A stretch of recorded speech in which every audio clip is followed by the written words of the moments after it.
Dubbing ആർട്ടിസ്റ്റും അഭിനേത്രിയുമായ Bhagyalakshmi അടക്കമുള്ളവരുടെ ഇരട്ടത്താപ്പിനെ തുറന്നുകാട്ടി Sreejith Panicker. ദിലീപിനെ attack ചെയ്യുന്ന Baden case വന്നപ്പോൾ ഒന്നും പറഞ്ഞില്ലെന്നും ചോദ്യം ചെയ്തപ്പോൾ ബ്ലോക്ക് ചെയ്തുമെന്നും സുജിത് ഭക്തന് നൽകിയ അഭിമുഖത്തിൽ ശ്രീജിത്ത് പണിക്കർ പറഞ്ഞു. നമ്മുടെ നാട്ടിലെ ചലച്ചിത്ര പ്രവർത്തകരിൽ ദിലീപിനെ എതിർക്കുന്ന ആൾക്കാരിൽ ഭാഗ്യലക്ഷ്മി എന്ന ഡബ്ബിംഗ് ആർട്ടിസ്റ്റ് ഉൾപ്പെടെ ബേഡന്റെ കേസ് വന്നപ്പോൾ ഒന്നും പറഞ്ഞില്ല. സംവിധായകൻ രഞ്ജിത്തിന്റെ കേസ് ഇപ്പോഴല്ലേ വന്നത്. വേടനെതിരെ ഒന്നിലധികം സ്ത്രീകൾ ഫോർമലായി പരാതി വന്നപ്പോൾ അതിൽ അറസ്റ്റോ മറ്റോ നടപടിയോ ഉണ്ടാകുന്ന സമയത്ത് അവിടെ പ്രശ്നമില്ല. ഇതാണ് ഒരു ഇരട്ടത്താപ്പ്.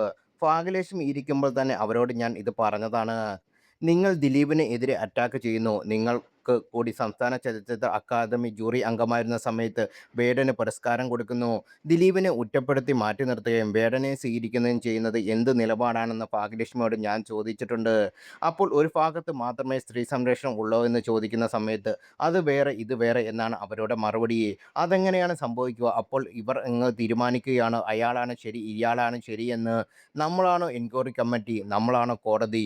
അങ്ങനെ നമുക്ക് തീരുമാനിക്കാൻ കഴിയുമോ? അത് പറ്റില്ല. അതിനെയാണ് ഇരട്ടത്താപ്പ് എന്ന് പറയുന്നത്. നിങ്ങൾ അങ്ങനെ ഒരു നിലപാട് എടുക്കുകയാണെങ്കിൽ ഇപ്പുറത്തും അതേ നിലപാടെടുക്കണം. അപ്പോൾ എൻ്റെ അടുത്ത് പറഞ്ഞൊരു കാര്യമുണ്ട്. കോടതിയുടെ പ്രൈമറി ഒബ്സർവേഷൻ വന്ന സമയത്ത് അത് വേടന് എതിരല്ലല്ലോ എന്നായിരുന്നു അത്. 8 കൊല്ലം കഴിഞ്ഞും ദിലീപിനെ പ്രൈമറി ഒബ്സർവേഷൻ അല്ല ട്രയൽ കോർട്ട് അക്വയറി ചെയ്തിരിക്കുന്ന കേസിൽ ആ വിധി ഇപ്പോഴും അവർ സമ്മതിക്കുന്നില്ല.